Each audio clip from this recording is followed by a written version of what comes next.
For today's meditation session, the sutra that we are going to practice is be like this rose petal in the palm of the hands, of your hands.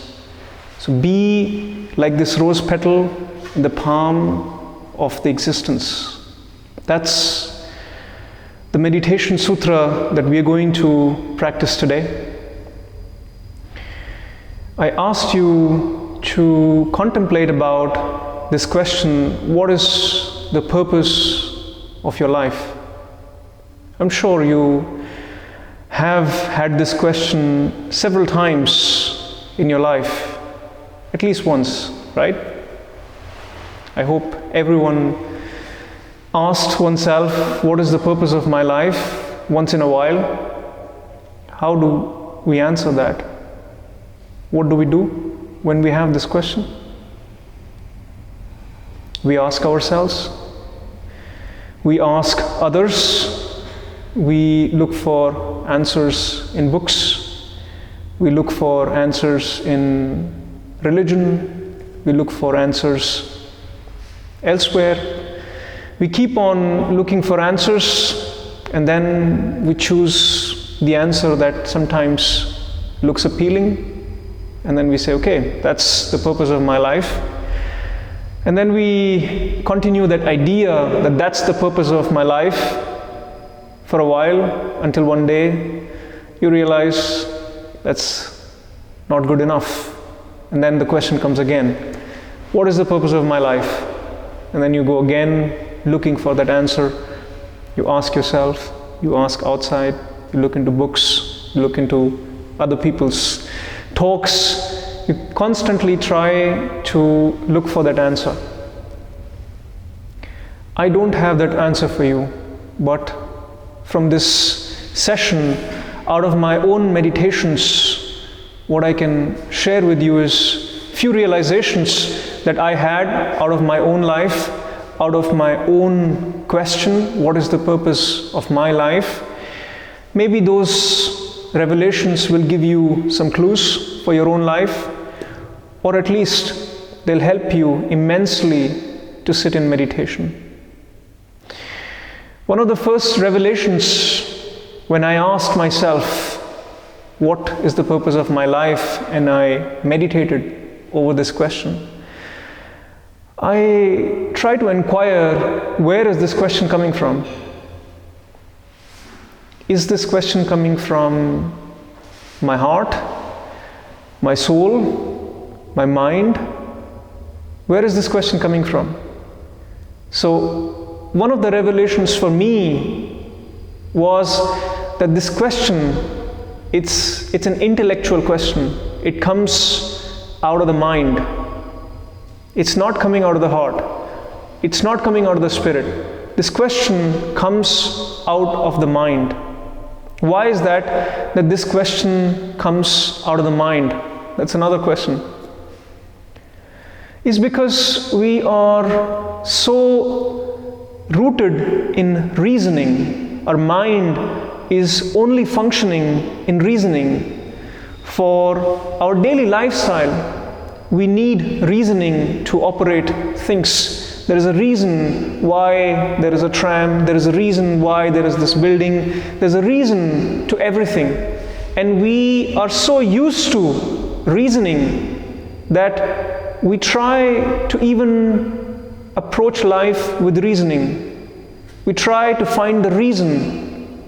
Out of this reasoning, out of this mind that is taking the shape of reasoning, comes the question, what is the purpose of the life?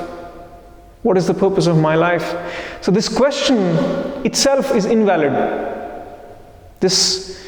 When this question comes to our head, we try to get into the answer. We try to quickly move into the search for the answer. We never question whether this question is valid, is it authentic, or is this question invalid?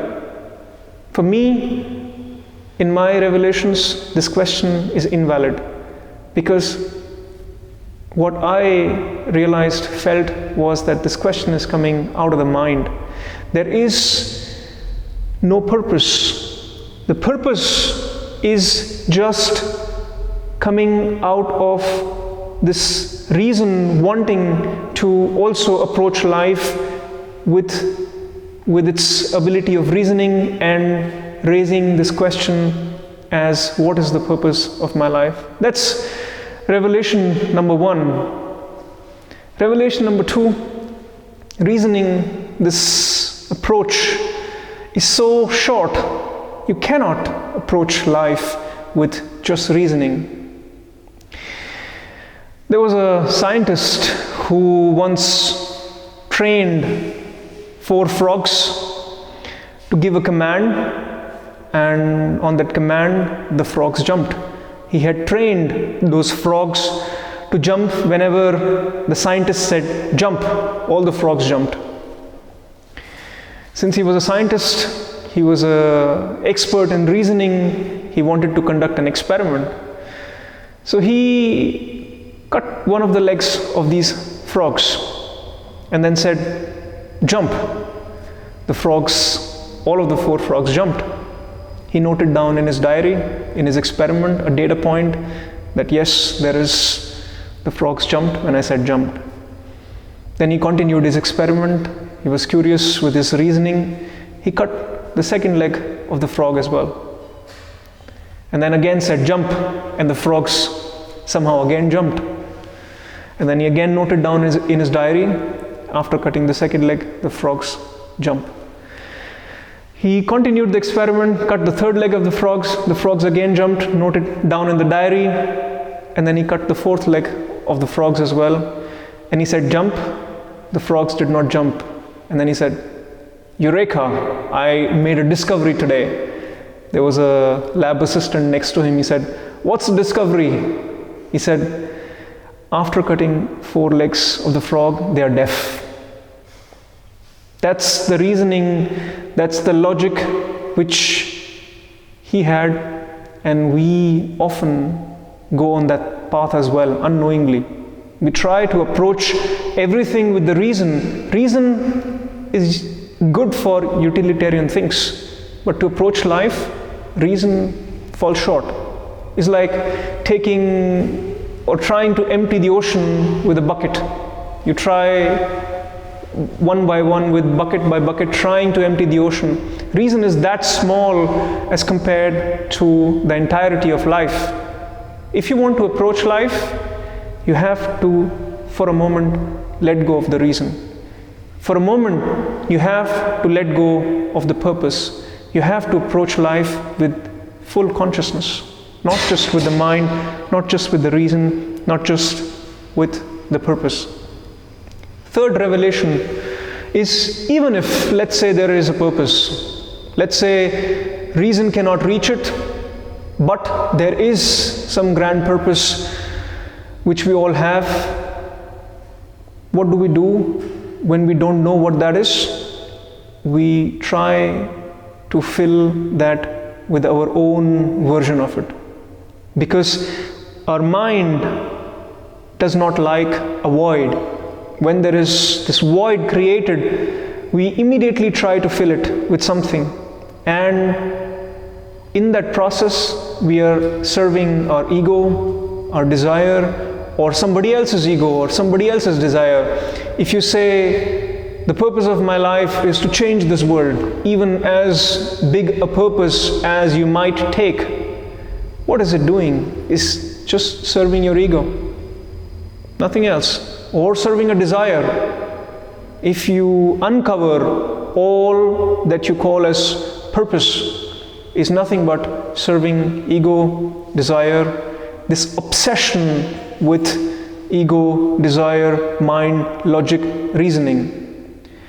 Meditation is that opportunity to drop that obsessiveness about reasoning, about mind, and be in a space where you can leave the mind aside and just be like this rose petal in the palm of your hands. Just be in existence like the rose petal in the palm of your hands. That's how you have to be.